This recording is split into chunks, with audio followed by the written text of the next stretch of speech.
A paz do Senhor, meus irmãos, estamos aí na nossa quarta aula de antropologia. Deus abençoe a sua vida por estar acompanhando conosco aí estas aulas. Queremos informar ao amado querido que nós estamos já com o nosso curso de hebraico. E se você não se inscreveu, você vai perder essa oportunidade. Nós vamos iniciar agora, segunda-feira, dia 12, o nosso curso do hebraico, e é uma sala de aula fechada, restrita apenas para os alunos matriculados nessa instituição. Mas vamos dar início ao nosso curso básico em teologia. Nesta oportunidade nós estamos na quarta aula de antropologia. Então na aula passada você já aprendeu, nós já falamos acerca da palavra de Deus, acerca dos tricotomistas, os monistas, dicotomistas, falamos aí de algumas divisões, né? Corpo, alma e espírito. E agora nós vamos falar sobre a alma, né? Os atributos da alma, o que é que está no nosso verdadeiro eu, no nosso verdadeiro ser. Então nós vamos falar nesta videoaula sobre personalidade, caráter e temperamento, que são aí características de uma alma, características de um ser pessoal, da criatura feita pelo próprio Deus, ou seja, pelo homem. Então você está agora conosco assistindo. Nós vamos falar sobre personalidade, personalidade, caráter e temperamentos. Tá? É isso que nós vamos falar nessa quarta aula de antropologia. Então você já aprendeu que Deus, ao criar o homem, Deus ao criar Adão, Deus o criou alma vivente. Então ele usou o primeiro elemento, que foi o barro, ok? Então ele pegou o barro e formou o homem, ok? Então aqui ele pegou o barro e através do barro ele formou o homem. Então a primeira substância, ele forma. Então Deus pegou o barro e através do barro ele formou o homem do pó da terra. Gênesis capítulo 1, capítulo 2, capítulo 1, 27. No capítulo 2 temos a formação do homem. Não vamos voltar porque você já viu nas aulas passadas. Então nós vamos dar continuação. Então Deus usa o primeiro elemento, ele forma o homem à sua imagem. A imagem de Deus o criou. Então temos aqui a forma, a imagem. E depois temos o segundo elemento, que foi o sopro. O sopro. O sopro, tá? Segundo elemento, o sopro. E nós chamamos o sopro agora de semelhança, né? Semelhança. Por que semelhança? Semelhança tem a ver com o caráter de Deus. Então, Deus coloca no homem o seu espírito. E o homem ele é criado à imagem e semelhança de Deus.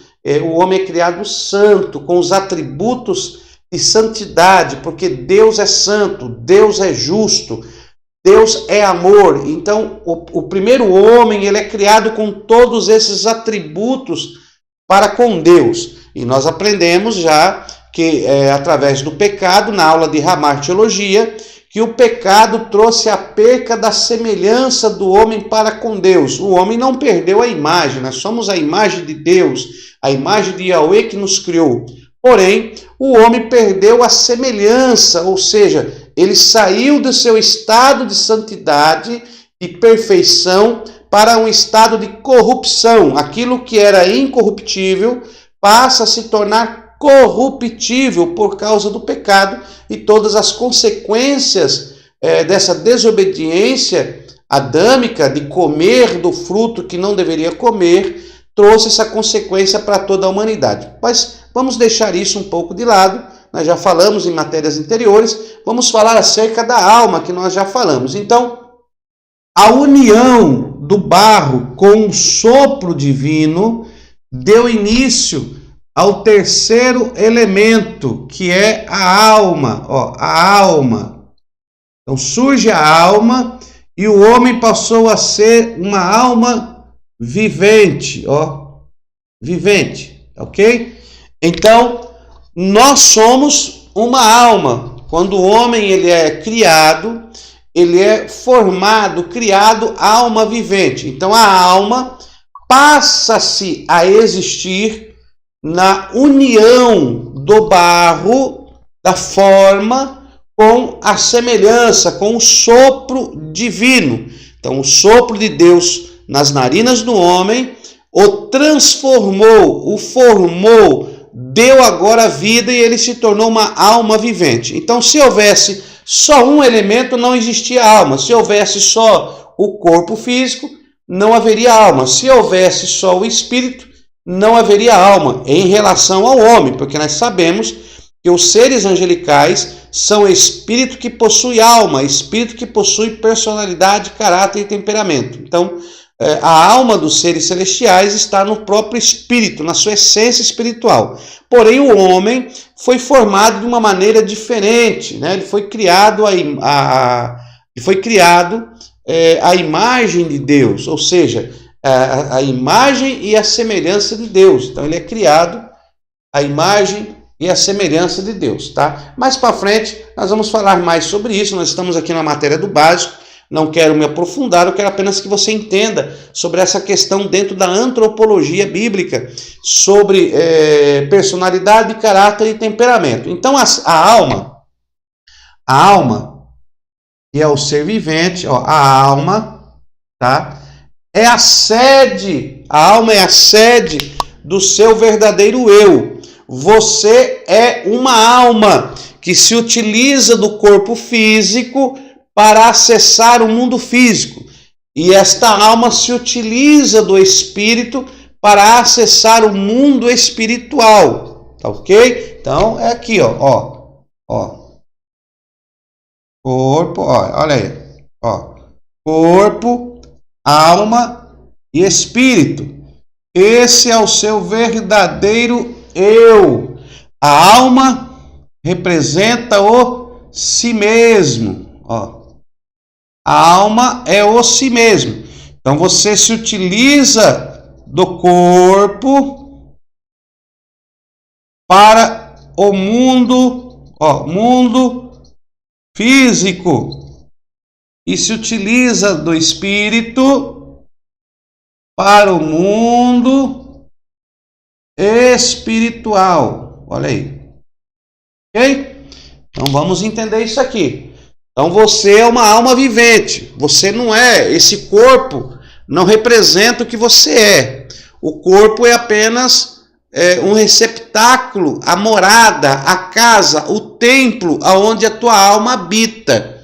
E o teu espírito faz parte deste templo, porque o teu espírito traz a vida espiritual para este templo físico. Tá me entendendo? Depois você vai entender melhor sobre essa questão. Porém, o nosso alvo é falar sobre personalidade, caráter e temperamento. Então, a alma é a sede das suas emoções. Então, na alma está a sua personalidade. Na alma está a sua personalidade.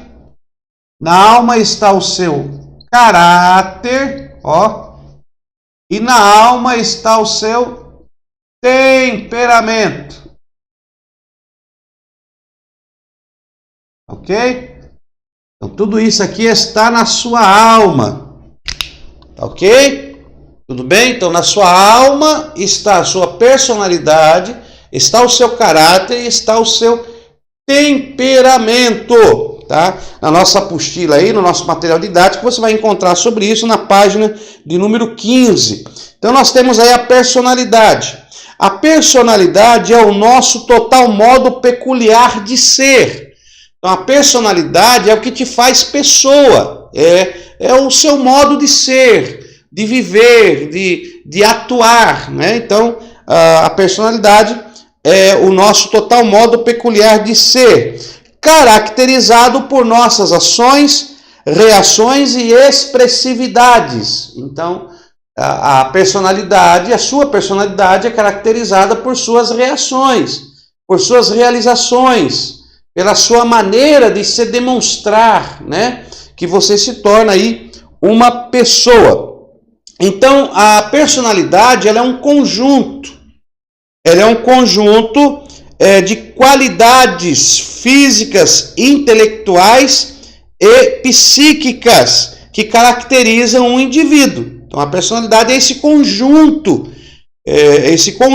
intelectual que te faz expressar como indivíduo. Então, você como indivíduo, você é reconhecido como indivíduo por causa dessas expressões, dessas características. Então, quais são as características da personalidade?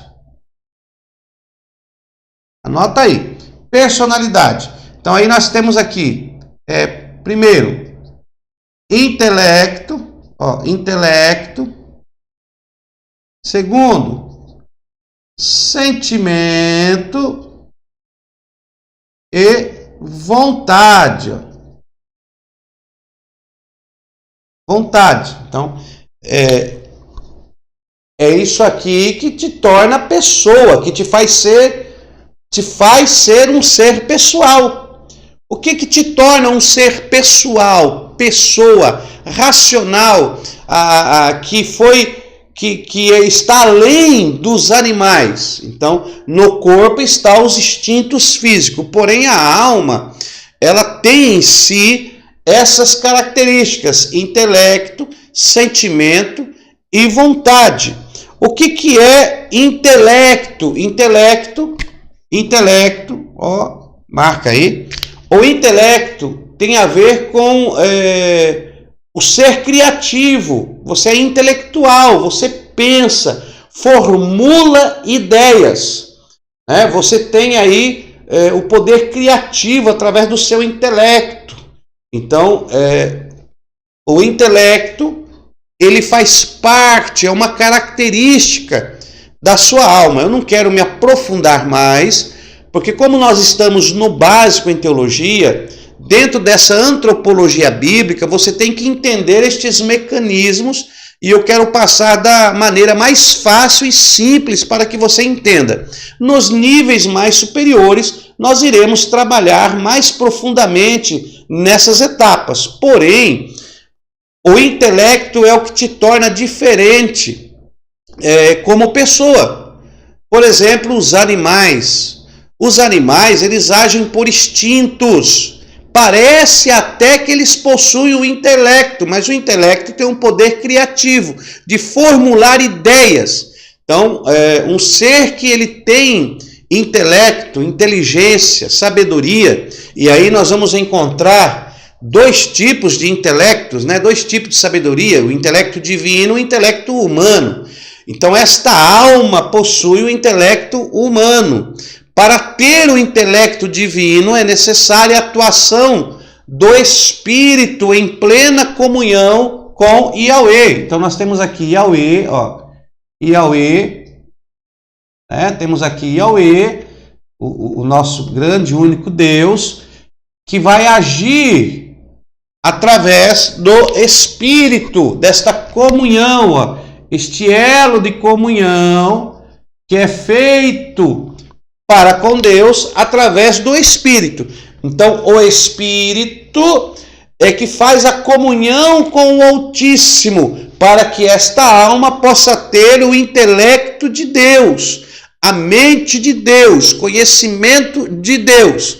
Sem essa conexão espiritual, a pessoa só gera em si o intelecto humano. É impossível ela trazer a si o intelecto de Deus devido à falta dessa conexão espiritual. Tá entendendo? Então, quando o homem nasce de novo e recebe no seu espírito o Espírito Santo, o Espírito Santo traz essa conexão de volta para esta alma. E esta alma, através do Espírito, passa a ter o seu intelecto,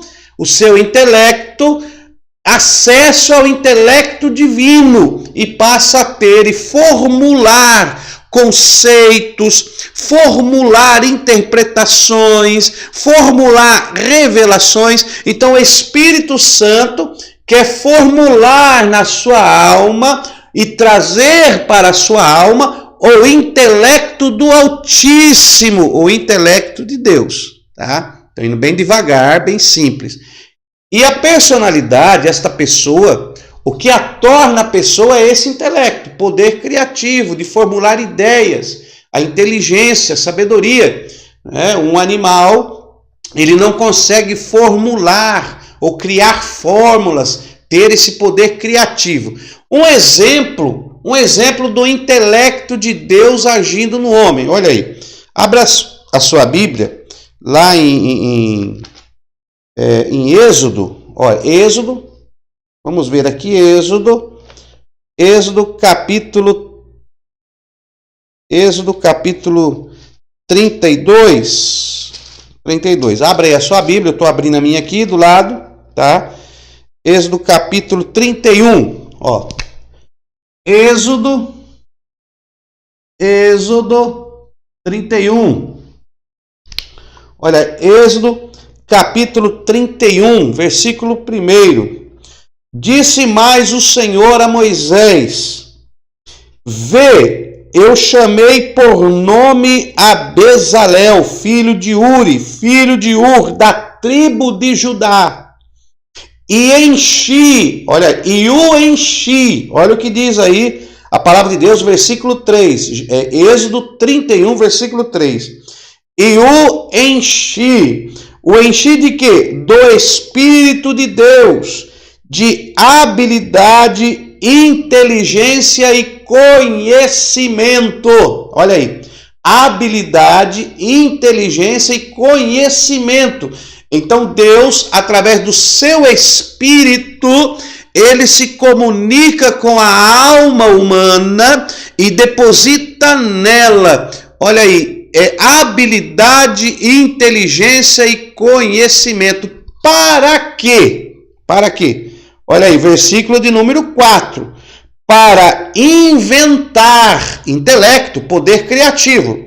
Inventar obras artísticas e trabalhar em ouro, em prata e bronze, para as questões espirituais de Deus. Então Deus, quando ele queria construir os utensílios do tabernáculo, da sua morada, como o homem não tinha o conhecimento celestial, essa conexão, porque no Antigo Testamento, no Primeiro Testamento, nós vemos que os homens eram carnais e o Espírito Santo não estava morando, não atuava no seu interior. Então era necessário que o Espírito de Deus descesse sobre ele e fizesse essa conexão. Mas hoje, quando aceitamos ao Senhor Jesus, nós temos o Espírito Santo em nosso interior e ele faz essa conexão direto com Deus. O véu foi aberto, o caminho está aberto e você tem conexão direta com o seu Senhor. Então o próprio Deus vai trabalhar e vai trazer o intelecto do Yahweh para a sua vida e você começará a pensar os pensamentos de Deus. Olha que coisa linda, o agir de Deus sobre esta alma através da sua personalidade, e o seu intelecto desta pessoa começa a ser cuidada, gerada, transformada por Yahweh, pela conexão espiritual do seu espírito que habita na personalidade do homem, no seu espírito. Então temos aí o intelecto, que torna esta alma um ser pessoal, tá? Então o intelecto torna um ser pessoal, ok? Dentro da personalidade também está o sentimento. Olha aí, sentimento. O que é sentimento? O sentimento é o que a alma passa a sentir, a vivenciar através desse sentido que a alma se utiliza. Então a alma, ela tem, para ter sentimentos, a alma que está aqui, que foi criada, a alma vivente, ela possui um corpo físico para ter os sentimentos físicos. Então nós temos aí dois sentimentos que a alma passa a adquirir: sentimento físico e sentimento espiritual. Então a alma se utiliza do corpo para o sentimento físico. Quais são os sentidos que a alma se utiliza para o mundo físico? Aí nós temos os sentidos do corpo, né? Audição, olfato, paladar, visão. Então nós temos aí. Só aqui no nosso uresh, na nossa cabeça, nós possuímos aí 4 sentidos. Olha aí: audição, visão, olfato, paladar. 4. Pastor, e o quinto? O quinto está nas mãos, nos pés e no corpo, que é o tato. Se alguém encosta em você, você sente, você tem o sentimento do toque, que é o tato. O tato das mãos, ao pegar algo, você sente se ele é macio, duro. O tato dos pés, ao você caminhar. Então você tem o tato que está no corpo. E na cabeça temos aí 4 sentidos que foram colocados para guiar o corpo físico, que seria audição, visão, olfato, paladar, né? Ao degustar alimentos. Então, esses 5 sentidos do corpo estão ligados à forma, para que a alma possa sentir o mundo físico. Agora, o mundo espiritual também tem os seus sentidos. Então, os sentidos aqui do mundo espiritual, onde está a adoração, onde está o louvor, esse desejo de conexão para preencher aí um vazio que foi deixado por causa do pecado. A corrupção corrompeu o que era incorruptível, né? O que era imaterial foi corrompido, pois perdeu a conexão com o Altíssimo. Então essa conexão tem que ser restaurada, e ela é restaurada com a presença do Espírito Santo de Deus. Os verdadeiros adoradores adorarão o Pai em espírito e em verdade. Você quer sentir a Deus? É só através dos sentidos espiritual. Então Deus quer operar no seu sentimento. Esta alma, ela possui sentimentos também. Ela entra em depressão, tudo faz parte do sentimento da alma. Então nós vamos tratar disso melhormente. Então você tem que entender que um ser pessoal, ele é formado porque ele possui sentimentos. E aí sentimentos físicos, sentimentos espirituais e sentimentos da alma, tá? Então existem doenças que são doenças físicas, que atingem o corpo físico, tá ok? Existem doenças que atingem o espírito, que são chamadas de doenças espirituais, e existem algumas doenças que ela atinge a alma, o verdadeiro eu. A pessoa perde o desejo de viver, a pessoa não quer progredir porque ela está com a sua alma doente. Ela quer morrer, ela não acha mais sentido para a vida, ela quer parar, a sua alma está enferma. Nós temos um exemplo da mulher do fluxo de sangue. Ó, a mulher, fluxo de sangue. Tá? Vou só dar como exemplo, depois você lê, você pesquise como um explorador da palavra de Deus. Eu vou só te dar um parecer e depois você pesquisa, que o tempo não dá para nós esmiuçarmos. Mas veja bem, a mulher do fluxo de sangue. Jesus, olhando para aquela mulher, quando ela toca nas vestes de Cristo, Jesus disse para ela: mulher, a tua fé te salvou. Ó, tua fé te salvou. Aí ele diz assim, ó, ser curada. Ele fala assim, ó, vá em paz, ser curada deste seu mal. Olha aí, Jesus, ele atua nesta mulher do fluxo de sangue, que ela sofria com esta enfermidade há 12 anos. Então ela não estava só doente fisicamente, ela tinha perdido todo o seu dinheiro, 12 anos para lá e para cá, ela já tinha perdido a fé, ela já estava com a sua vida espiritual abalada, né? Jesus era a última esperança dela. Se Jesus não curasse, talvez aquela mulher, ela nunca mais iria ser a mesma, ou poderia até buscar a própria morte, porque ela já não estava aguentando mais. A última instância dela foi Cristo. E ela coloca no seu coração a única força: eu vou chegar nele e ele vai me curar. E por causa disso ela recebe não só a cura, mas a salvação. Então Cristo, ele cura a vida espiritual daquela mulher. Enquanto todos estavam afastados de Deus, ela recebe a salvação. Então Deus salva o espírito dela, a salvação. Ela recebe por meio da fé. Então, a tua fé, Jesus diz para ela: mulher, a tua fé te salvou. Então nós temos aqui a vida espiritual desta mulher restaurada pela palavra de Cristo, pela palavra de Yeshua. Aí ele diz agora: a tua fé te salvou, vida espiritual. Vá em paz, aquieta a tua alma. Ela já poderia estar depressiva, ela já poderia estar pensando em tirar a própria vida, ela lembrava que estava longe do marido, dos filhos, do convívio social, a sua alma estava abalada. E Cristo então diz para ela: olha, tua fé te salvou, espírito, vá em paz. Ele está tratando a alma dela, tenha paz.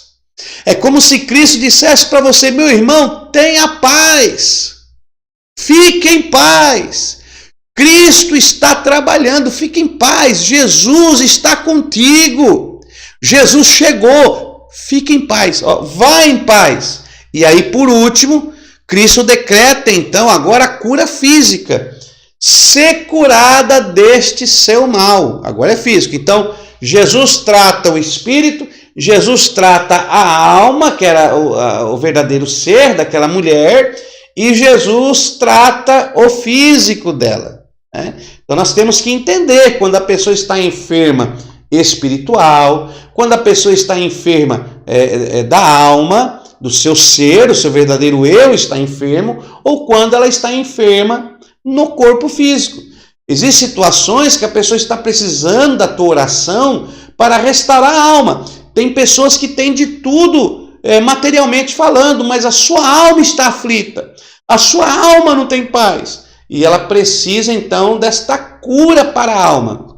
Então nós estamos falando de sentimento, que leva a algumas doenças para a alma, tá ok? Então um ser pessoal, ele possui sentimentos, então é isso que o torna pessoal, tá ok? Depois você vê com mais tranquilidade, você vai ler lá, tá bom? A mulher do fluxo de sangue, e Deus vai te revelar isso. O nosso Senhor Jesus, ele quando entra com um processo de restauração, é no ser total do homem. Essa restauração é no ser total. Porque o Senhor diz: olha, serei salvo, eu te darei vida e vida em abundância. Não é só uma área, esqueceu, não. É vida em abundância. Em todas as áreas você receberá a vida do Senhor. Então nós estamos falando da personalidade. E a outra é vontade, cara, intelecto, sentimento e vontade. Olha que coisa gloriosa. Todos nós temos vontade, ou seja, desejo e força de realização. Vontade de viver, vontade de realizar algo. Essa vontade, ela é subjetiva ao seu querer, ao seu fazer. Se você tiver vontade de estudar a palavra de Deus, ninguém te segura. Imagine quando uma pessoa, eu me lembro outrora, antes de conhecermos a Jesus, nós queríamos ir para um determinado lugar, não tinha impedimento. Isso faz parte da vontade, o desejo, o querer. E aí tem a vontade física e a vontade espiritual, onde a alma, ela pende para a vontade física ou ela pende para a vontade espiritual, porque a alma, o seu verdadeiro eu, aonde cedia a sua vontade, vai se utilizar do corpo físico para realizar a vontade e do espírito para realizar a vontade espiritual. Então, às vezes nós dizemos, eu não tenho tempo, eu não consigo, eu não vou. Cadê a sua vontade, o seu desejo? O Espírito Santo, ele traz comunhão para o nosso espírito, para atingir a nossa alma com a vontade de Deus. Deus quer colocar a vontade dele na sua vontade. Às vezes nós falamos assim, eu tenho que fazer a vontade de Deus, mas qual é a vontade de Deus? A vontade de Deus é que a sua vontade seja igual a dele.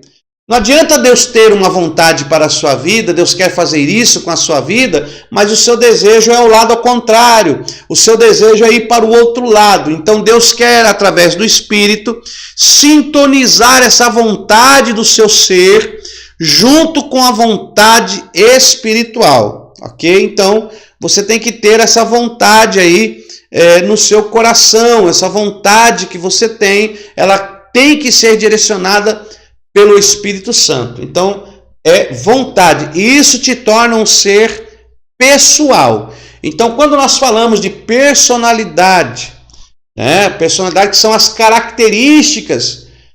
Personalidade é uma característica da alma que torna essa alma pessoal. É a personalidade. A personalidade, para ser pessoa, ela tem que ter intelecto, sentimento e vontade. Se ela não possui intelecto, poder criativo, poder de formular ideias, se ela não tiver sentimentos, não é apenas uma planta, um objeto, ela possui sentimentos porque é um ser vivo. E esses sentimentos estão divididos entre sentimentos humanos e sentimentos divinos, sentimentos espirituais.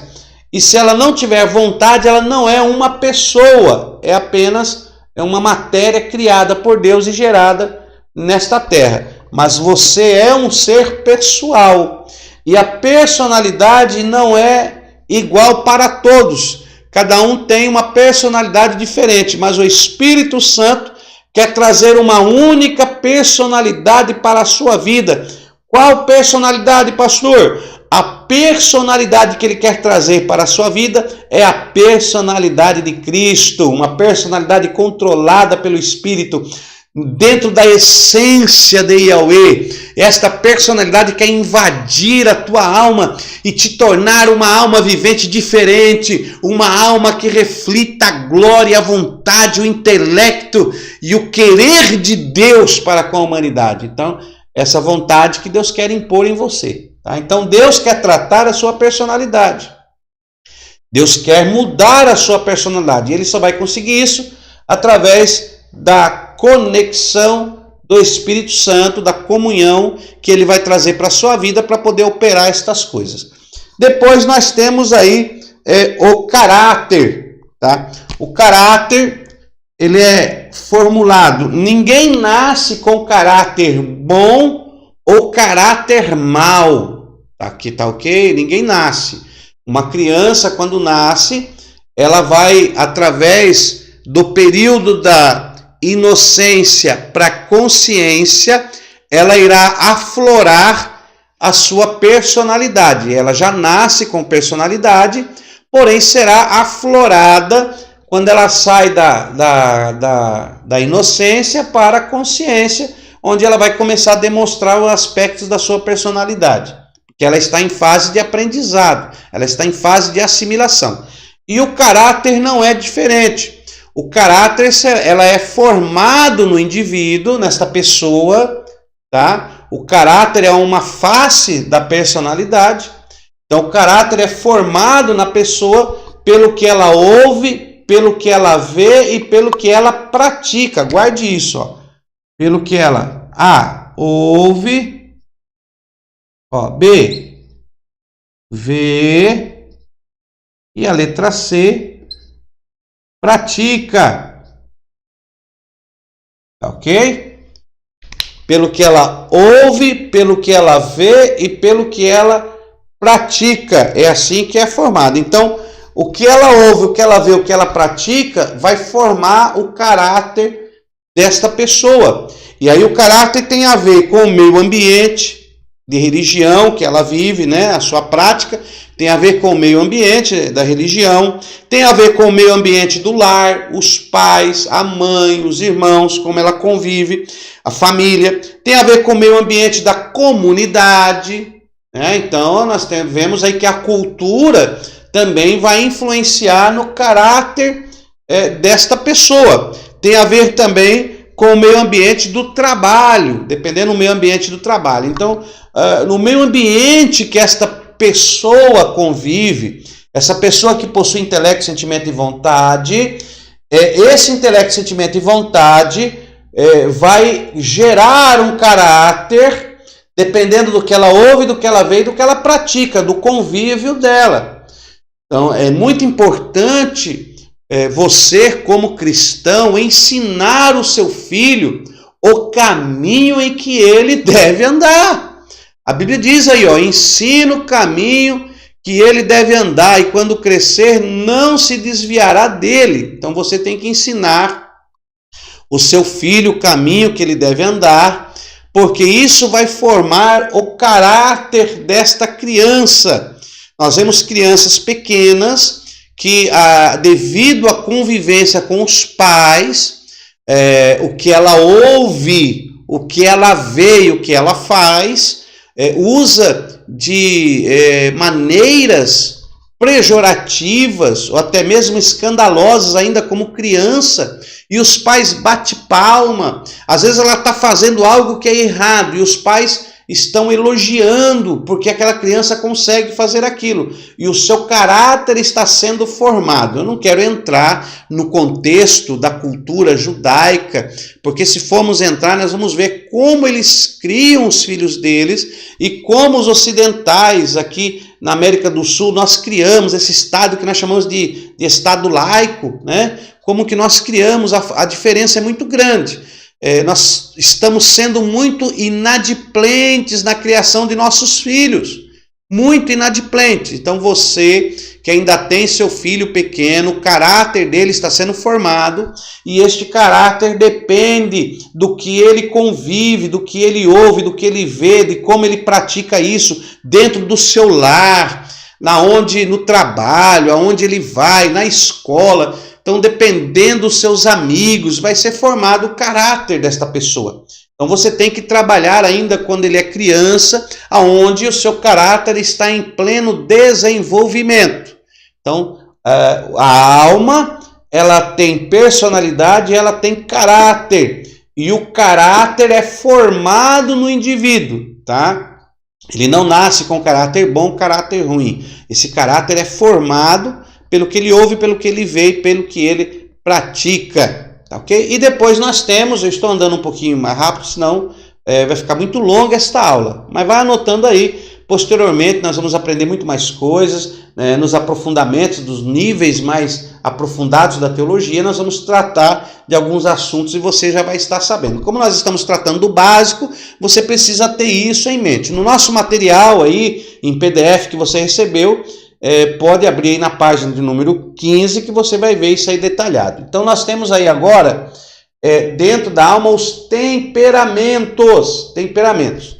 São 4 tipos de temperamentos. Aí nós temos aqui os temperamentos.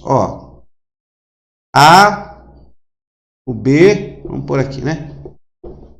A, B, C e o D. Sanguíneo, colérico, melancólico e o fleumático. Nós temos aí o sanguíneo, colérico, melancólico e fleumático. Então, guarde essa estrutura aí, tá ok? Guarde essa estrutura. Os temperamentos, eles são congênitos, ok? Isso aí é genética.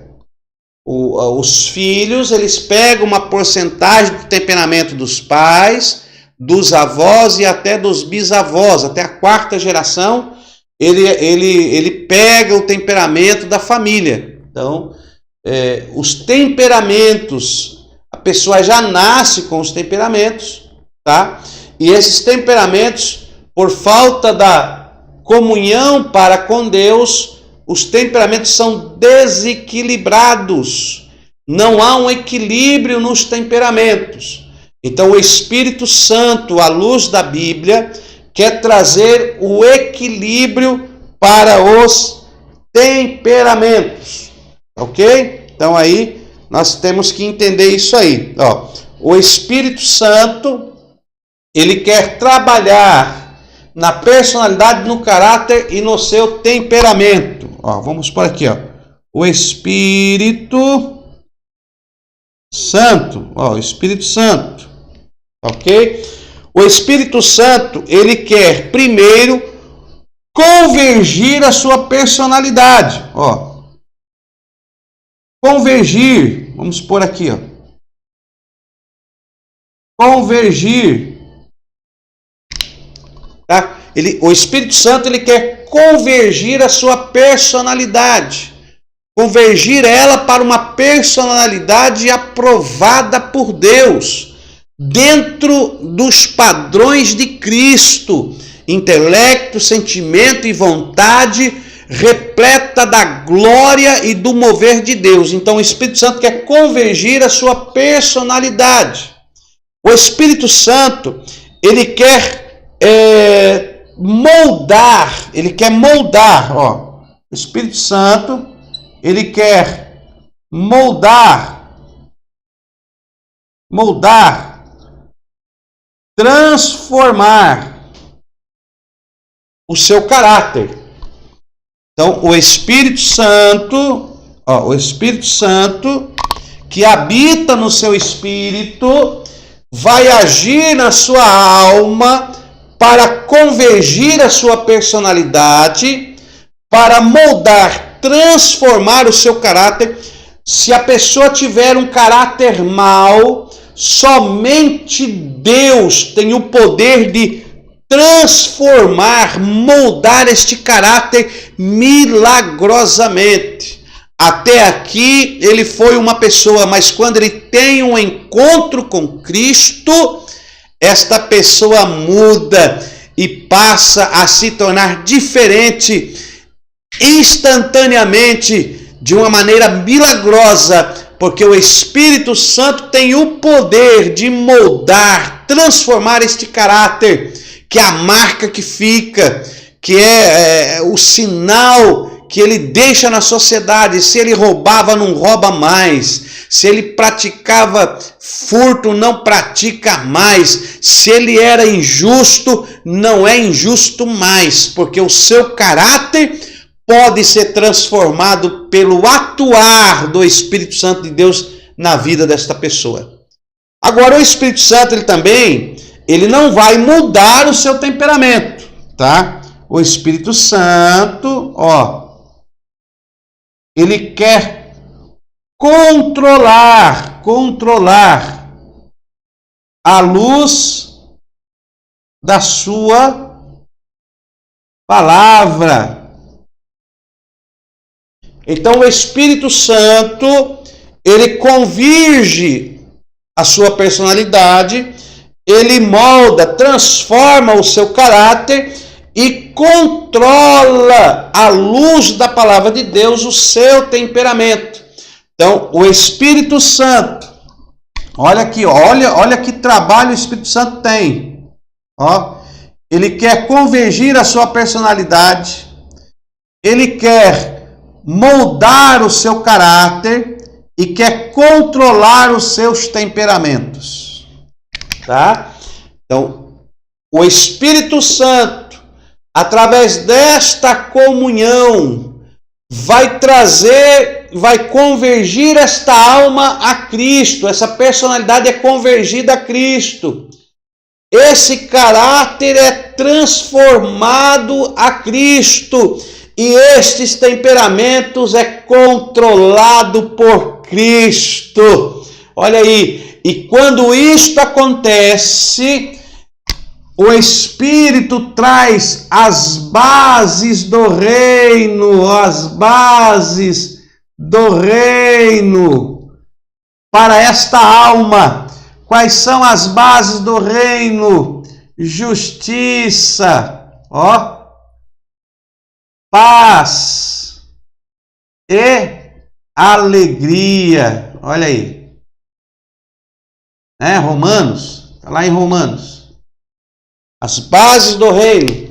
Justiça, paz e alegria. Se não me engano, Romanos 14, 27. Deixa eu ver se é isso mesmo. Romanos, capítulo 14, versículo 27. Vamos ver se é isso mesmo. Romanos 14, 27. Deixa eu ver se é isso mesmo. 14, 17. Olha aí.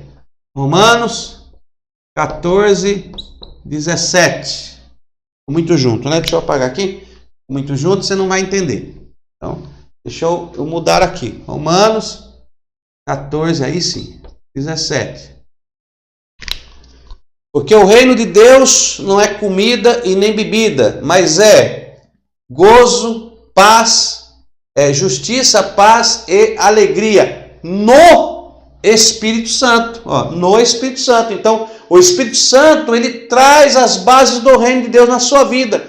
E essas bases do reino de Deus começarão a agir na sua vida quando a sua personalidade, o seu caráter e seu temperamento estão totalmente sob a influência do Espírito Santo. E aí sim você pode dizer que você está cheio do Espírito de Deus. Não é fácil, não é verdade? Não é fácil, mas é isso aí.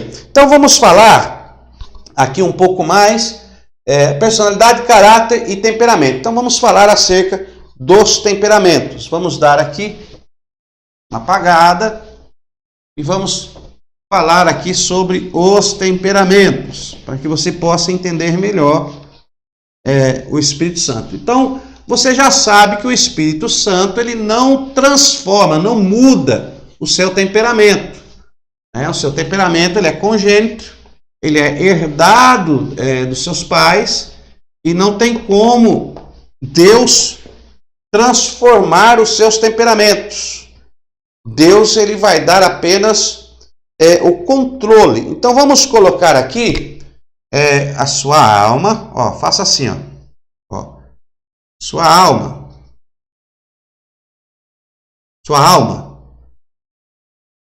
temperamentos. Então temperamentos da sua alma. Vamos colocar assim, fazer assim, vamos dividir assim. Olha que beleza. Dividir assim, tá? Para ficar mais fácil. Ok? Então existem 4 tipos de temperamentos que nós já citamos: sanguíneo, colérico, melancólico e fleumático. Então vamos colocar aqui, sanguíneo e o colérico. Sanguíneo, colérico, melancólico e o senhor fleumático. Ok? Fleumático. Quem fez esse estudo sobre os temperamentos, é um estudo muito glorioso, e quem fez isso foi, os primeiros estudos foram feitos por Hipócrates. Vamos colocar aqui, quem fez esses estudos foi Hipócrates, tá? Hipócrates, ele era um grande médico grego, ele era um grego, tá? E ele era um grande médico, ele viveu no ano 460 até o 370, 460 mais ou menos, até os 370 antes de Cristo. Então ele era um médico grego que viveu antes de Cristo. Você pode observar que ele viveu no período interbíblico, ali entre os gregos, e ele era um grande médico. E ele fez esse estudo, que foi considerado um dos maiores estudos acerca da personalidade do ser humano. Ele era um médico, ele atendia muitas pessoas, e ele fez esse estudo que até nos dias de hoje, são mais de 2000 anos, e não foi preciso mexer nesse estudo, nem aumentar e nem mexer em nada. Ou seja, até hoje não houve a refutação ou atualização de tão maravilhoso que foi esse estudo que ele fez acerca da personalidade humana, acerca do homem, que não houve alteração nesse estudo. Esse estudo ele foi realizado por este médico grego e foi muito bem elaborado, que até hoje não houve nenhuma atualização, nenhuma mudança, e é considerado desta forma e é comprovado por vários estudiosos, até dentro da psicologia é utilizado essa questão de Hipócrates acerca dos temperamentos. Então é muito profundo, tá? Então Hipócrates, ele fez esse estudo acerca desses temperamentos, e dentro desse estudo Hipócrates disse o quê? Ele disse que uma pessoa, todas as pessoas possuem os 4 temperamentos. Todas as pessoas possuem os 4 temperamentos, mas que ela possui uma que sempre estará mais aparente que a outra. Vou dar um exemplo. Por exemplo, essa pessoa aqui, ó, ela possui, ó, vamos colocar assim, ela possui aqui 50% aqui colérico. Ela possui aqui 12,5% sanguínea. Possui aqui 12,5% melancólica. Possui aqui, ó, 25% fleumática. Fleumática. Então ela possui 50% colérica, 25% fleumático, 12,5% sanguínea e 12,5% melancólica. Então ela possui os 4 temperamentos. Ó. Esta pessoa possui congênita nela, na sua alma, esses 4 temperamentos. Porém, você vai observar que o temperamento, a nomenclatura colérica é 50%, é mais que as outras. Então esta pessoa ela terá tendência de aflorar nela, na pessoa dela, vai aflorar mais a aparência, a realização do colérico. Porque ela tem 50% na sua alma, 50% na sua alma ela é colérica. Então os outros temperamentos são menores, ela tem menos proporção. Por quê? Porque não há um equilíbrio. Isso aqui nós chamamos de desequilíbrio. Ó. Desequilíbrio.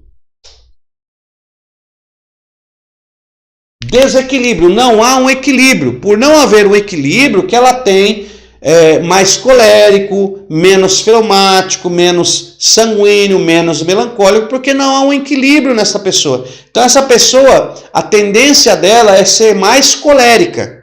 Por quê? Porque o temperamento colérico é o que está mais aflorado. Deu para entender? Vamos fazer diferente para você entender mais ainda. Suponhamos que ela tem aqui, ó, ela tem aqui 12%, 12,5% de colérico, 12,5% de fleumático, 25% de sanguíneo, mas ela tem 50% melancólica. Então, qual temperamento vai aflorar mais nela? Qual que ela vai aflorar mais? Que você, ao ver a pessoa, você vai detectar mais. Esse é o temperamento dominante. O temperamento dominante é o melancólico. Por quê? Porque ela tem 50% de melancólica.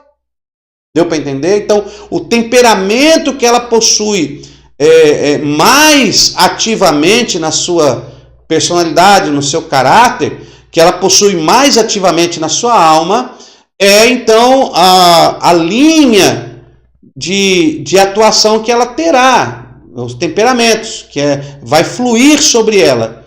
Então até a psicologia estuda isso, quando uma pessoa é mais melancólica, como que ela é, mais sanguínea, deu para entender? Então estou indo devagar. Por quê? Porque há um desequilíbrio. Então ela não tem equilíbrio nos seus temperamentos, tá? O Espírito Santo quer trazer equilíbrio para esse desequilíbrio. Então o que o Espírito Santo ele quer fazer aqui? Ora, o Espírito Santo ele quer fazer com a pessoa um equilíbrio nos seus temperamentos. Quando a pessoa tem a atuação do Espírito Santo, ela não vai ter os temperamentos desequilibrados, ela vai ter equilíbrio. Ó. Equilíbrio. Equilíbrio. Vai ter isso aqui, ó. Isso é equilíbrio. Olha aí, ó. Sanguíneo,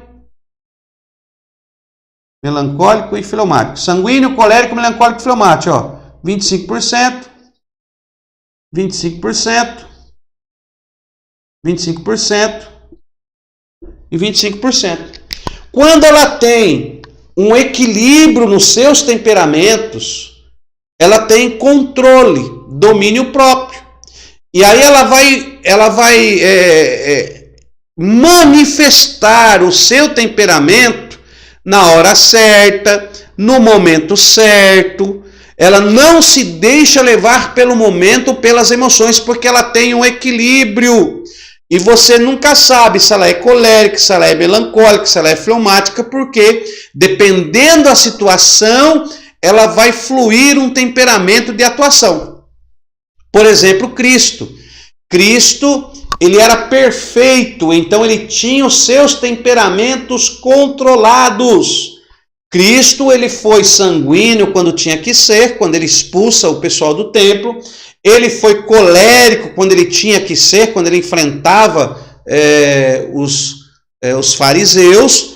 Ele foi melancólico quando tinha que ser, quando tinha que aguentar alguma acusação. E foi fleumático quando tinha que ser, quando passou pelo sofrimento da cruz. Então aqui é como se fosse o evangelho controlado na sua vida. Olha aí, né? Mateus, Marcos, Lucas e João. Leão, leão, sanguíneo, quando tem que ser, é a força do leão. Rei, temos aí o colérico, né? Temos o colérico, temos o melancólico e o fleumático. Eu não quero entrar agora nesse assunto, senão nós vamos longe.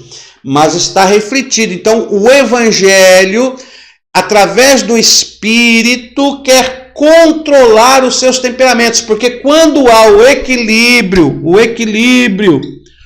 o diabo não trabalha na sua vida, meu irmão, porque o diabo ele trabalha no desequilíbrio, ó. O diabo ele quer isso aqui, ó. O diabo ele quer o desequilíbrio, porque ele quer agir na sua vida, e para ele agir você tem que perder o controle, você tem que estar desequilibrado, você tem que estar com seus temperamentos descontrolados. Aí um vai fluir mais e ele vai trabalhar no seu temperamento que flui sem controle, porque está acima dos demais e vai agir fora de hora, fora de tempo, fora de época, e ele vai agir e vai te levar à destruição. Ok? Deu para entender isso aí? Então, é só para você entender isso aqui. Então, vamos ver o que Hipócrates, qual é o estudo que ele fez, e nós vamos dar aqui um estudo resumido sobre os temperamentos. Então, você já entendeu, e à luz da Bíblia, da palavra, o Espírito Santo quer controlar os seus temperamentos. Então, temos aí, sanguíneo, colérico, melancólico e fleumático. Então, nós temos aqui duas características, duas nomenclaturas, tá? Duas conjecturas desses 4 temperamentos. Então, vamos colocar aqui, daqui para cima e daqui para baixo, tá?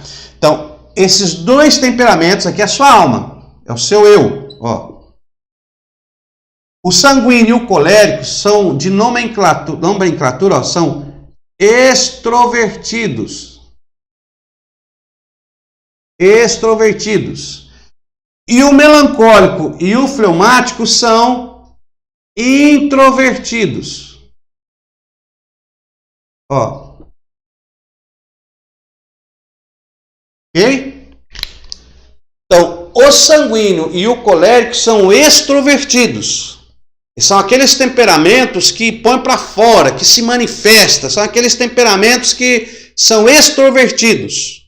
São para fora, é uma força motriz da personalidade para fora, que atinge todo mundo. Já o melancólico e o fleumático são introvertidos. São mais em si mesmo, não gostam de levar os problemas para os outros, são mais na deles, são mais devagar, então são mais introvertidos, tá ok? Então, os extrovertidos já se manifestam logo. Os introvertidos já demoram um pouco para se manifestar, porque eles são mais cuidadosos, mais resguardados. Então, você já começa a detectar aí. Tá? Então, temos aí o sanguíneo, colérico, extrovertido, melancólico e fleumático, introvertidos. Tá ok? Então, vamos falar aqui do sanguíneo. Ó, o sanguíneo, a pessoa sanguínea, o seu sanguíneo, ele é otimista, o seu sanguíneo ele é emocional, ele chora com facilidade. Pensa num camarada chorão, é o sanguíneo. Ele chora, ele vê uma cena, ele chora com facilidade, ele chora muito facilidade. Ele é compassivo, ele é brincalhão, ele é alegre, né? O seu sanguíneo, o pior defeito do seu sanguíneo, eu não vou me aprofundar muito, tá ok? Mas o pior defeito do seu sanguíneo aqui, ó, vou colocar aqui, ó, ele é alegre, ó, alegre, né? Brincalhão, ó, brincalhão, chora fácil, né? Chorão, chora fácil, ele tem um bom coração, só que o problema dele, ó, vou colocar aqui, o problema do seu sanguíneo, se ele não for controlado pelo Espírito Santo, ó, se o Espírito Santo não controlar o seu sanguíneo, o problema dele é que ele fala sem pensar. Ok? Isso tem vários defeitos, mas já estamos citando só um para não tornar muito grande esse estudo. Mas você pode procurar se aprofundar nisso. Então, o sanguíneo, ele fala sem pensar. Ele é explosivo, ele é dinâmico, ele vai fazer algo, ele já quer para agora. Não, eu quero agora. O seu sanguíneo, ele tem essa tendência, né? Ele é precipitado, ele não mede as circunstâncias, ele não mede a consequência de seus atos. Ele acha que isso é uma qualidade, né? Não, eu falo mesmo, o que eu tenho que falar eu falo na hora, não levo nada para casa, e às vezes isso não é bom, e o diabo trabalha nesse descontrole, justamente por ele falar sem pensar, achando ele que está fazendo certo. Eu falo mesmo, qualquer hora, e nem sempre existe um momento de falar e um momento de se calar. Só que o sanguíneo, ele não sabe o momento de se calar, ele só sabe o momento de falar. E o diabo trabalha nesse desequilíbrio. Então ele precisa do Espírito Santo para controlá-lo. Porque ele pode levar uma alma à morte por falar sem pensar. Esse é um problema muito sério do seu sanguíneo, que não possui o Espírito Santo. E ele precisa ser controlado. O Espírito Santo quer controlar. Ok? Vamos mais rápido para nós não demorar muito. Olha lá. O segundo extrovertido é o seu colérico. Tá? Um exemplo do sanguíneo aqui. Ó. Vamos dar um exemplo bíblico do sanguíneo aqui. Ó. Vamos colocar aqui. Ó. Marca aí, Pedro. Pedrão, né? Pedro é o maior exemplo do sanguíneo. Tá ok? Aí nós temos o Pedro antes do Espírito Santo e o Pedro depois do Espírito Santo. Pedro era tão sanguíneo que ele cortou a orelha de Malco, achando que estava defendendo Jesus, foi para a oração armado de uma espada, mas tudo bem, vamos deixar isso para lá.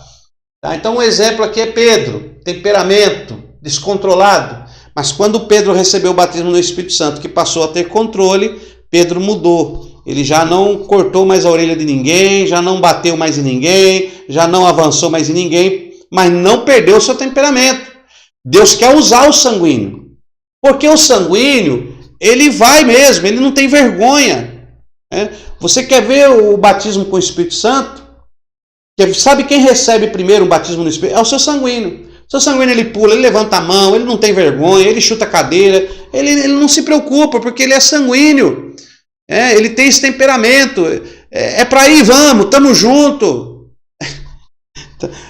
Mas vamos parar por aqui, tá ok? Depois nós temos aí o colérico, tá? O colérico, ele é ativo, decidido, prático. Vamos colocar aqui, ó, ativo, ó, decidido, ele é prático, ok? Ele é brincalhão também, né? Ele tem um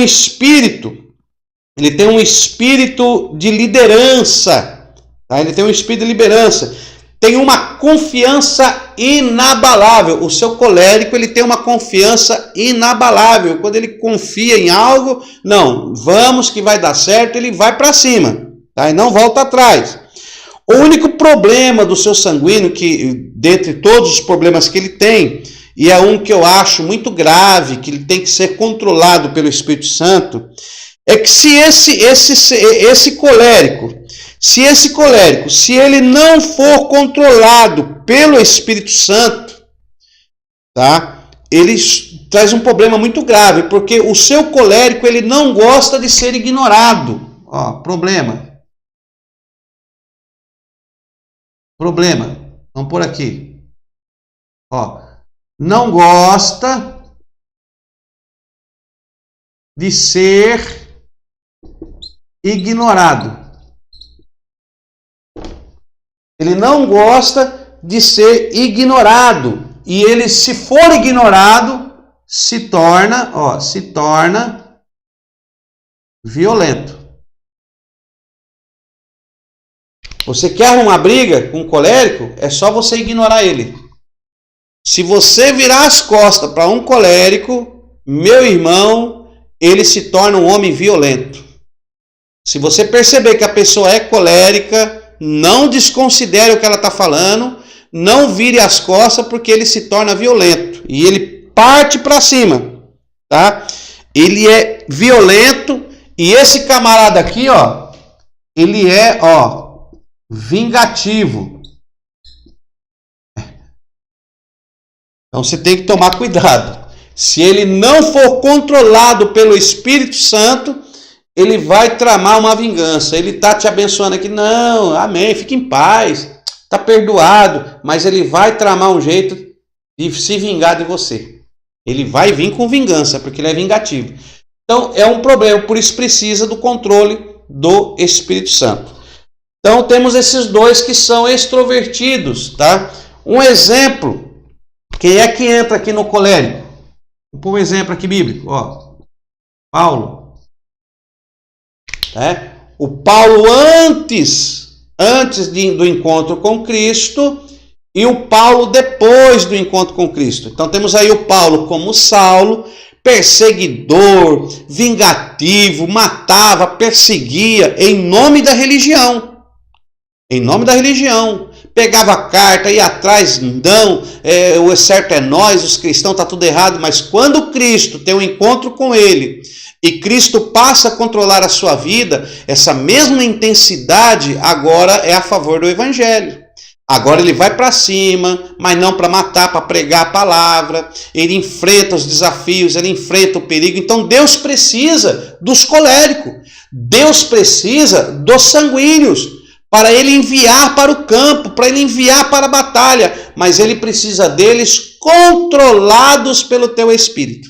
Então Deus precisa, sanguíneo, Deus precisa de você. Colérico, Deus conta com você, mas controlado pelo seu espírito. Amém? Então temos aí a nomenclatura colérica, um exemplo, Paulo. Depois temos aqui o melancólico. O melancólico, o senhor melancólico, ele já é organizado, né? Ele é todo organizado na vida, no trabalho. Ele tem uma grande, imensa capacidade de apreciar os verdadeiros valores da vida. Ele é aquele apreciador dos valores da vida, né? Já não é tão extrovertido, porque ele é introvertido. Então, esse seu melancólico aqui, vamos colocar aqui, organizado, ó. Organizado, gosta dos valores da vida, né? Organizado, gosta dos valores da vida, ele é sensível, né? Dado à meditação, ó, é sensível, ó, dado à meditação, só que esse camarada aqui, ele tem um problema, né? Ele é muito organizado. Qual que é o problema do melancólico? Ó? Problema. Vamos por aqui, né? Problema. Qual é o problema do seu melancólico? Um dos maiores problemas do seu melancólico é que esse camarada aqui, ó, ele vive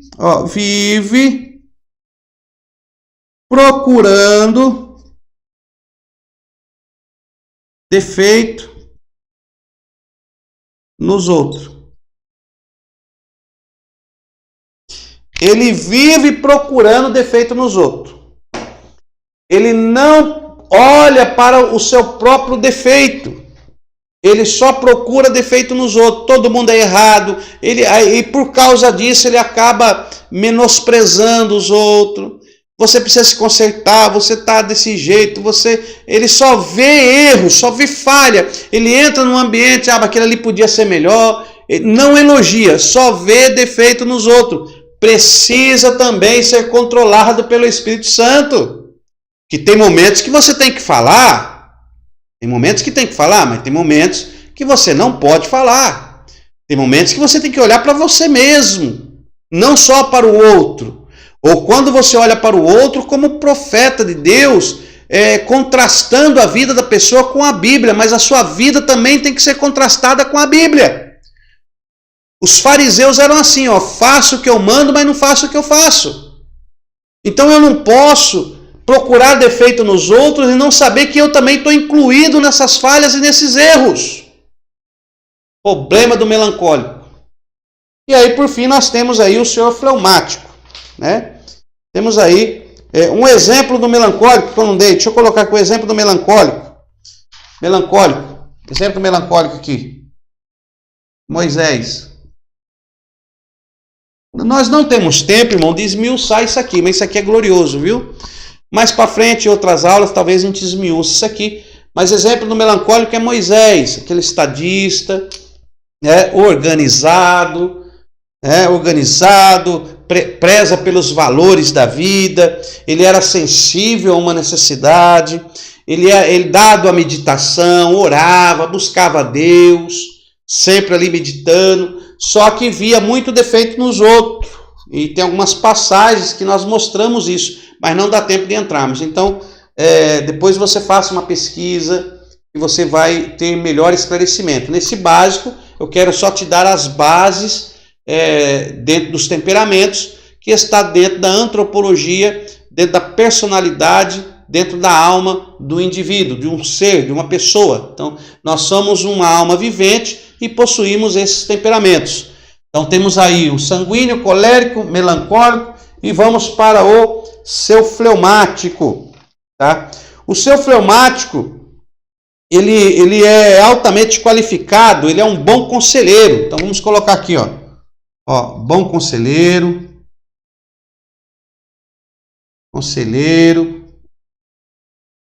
Ele é calmo, quase parando. Ele é calmo, bom conselheiro. O seu fleumático, ele sabe ouvir,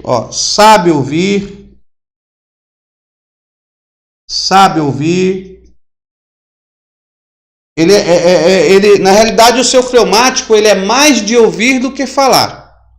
É uma pessoa bem tranquila, centrada, fala pouco, né? Ele fala pouco, observa muito, é o grande observador, bom observador,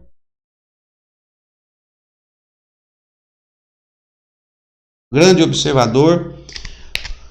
Então vamos lá. Problema do seu fleumático. Esses problemas, lembrando os irmãos, esses problemas quando não controlado pelo Espírito Santo, quando ele não tem essa conexão com o Espírito Santo.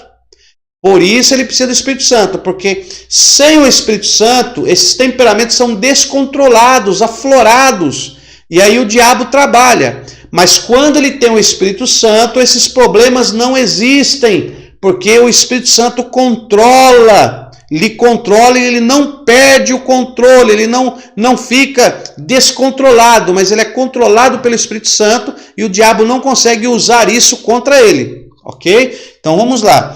O maior defeito, o problema do seu fleumático. Problema, vamos por aqui. Problema do seu fleumático. Qual é o maior problema do seu fleumático? O problema do seu fleumático é que ele te mata na unha. Problema. Mata na unha. O que é essa expressão mata na unha? É que ele te faz sofrer quando você irrita ele. Ele sabe que você quer as coisas para a hora, então ele te faz sofrer. Por exemplo, os extrovertidos aqui, se nós fosse pôr uma velocidade de atuação, uma velocidade de temperamento, então esses aqui são todos 100%.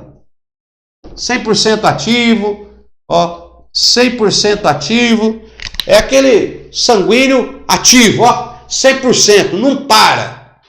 Né? Esse sanguíneo colérico, eles não gostam de esperar por ninguém. Porque eles são extrovertidos, eles não têm paciência, eles não esperam por ninguém. Se quer ver, você faça um colérico te esperar, por exemplo. Ele não te espera. Você deixa ele irritado. Se você marcar um horário e não chegar no horário, ele fica irritado porque ele não te espera. Ele vai embora e te deixa. Agora você imagina um encontro. O melancólico, em velocidade, em comparação com o sanguíneo e o colérico, o melancólico ele chega aí a uns 50%. Mas o fleumático, de todos, ele é o temperamento mais lento, mais demorado na reação. Então, esse fleumático aqui, se nós fosse pôr uma velocidade para ele, a velocidade dele é de 10%. 10%. Enquanto o melancólico é 50%, enquanto esses aqui, é 100%. Então você imagine uma mulher que é sanguínea, e essa mulher casa com um fleumático. Só imagine. A mulher diz assim, bem, a lâmpada queimou, troca a lâmpada. Ele fala, já vou trocar. Mas não vai, porque ele é 10%, ele é lento, ele é tranquilo. Bem, a lâmpada, já vou trocar. Sabe o que vai acontecer, meu irmão? Essa mulher aqui vai trocar a lâmpada, porque ela não aguenta esperar, ela é sanguínea. Quando ele pensar em trocar a lâmpada, sabe o que ele vai dizer? Oxe, já trocou, amor? Ela vai falar, já troquei. Não aguentei te esperar. E se você empurrar, quanto mais você empurra esse fleumático, que ele é o mais lento, quanto mais você empurra ele, mais ele para. Quanto mais você falar para ele que tem que fazer, é aí que ele não faz. Se ele perceber que você está com raiva dele, ou que você está empurrando, ele te mata na unha. É agora que ele vai... Não, também não vou fazer. Então isso aqui é espetacular. Depois você estuda isso aqui, tá? São os temperamentos que Deus não muda. Deus não muda. O Espírito Santo, ele dá o controle dos temperamentos na sua vida. Deus abençoe e até a nossa próxima aula. Na quinta aula nós continuamos. Até a nossa próxima aula no nome do Senhor Jesus. Deus abençoe sua vida.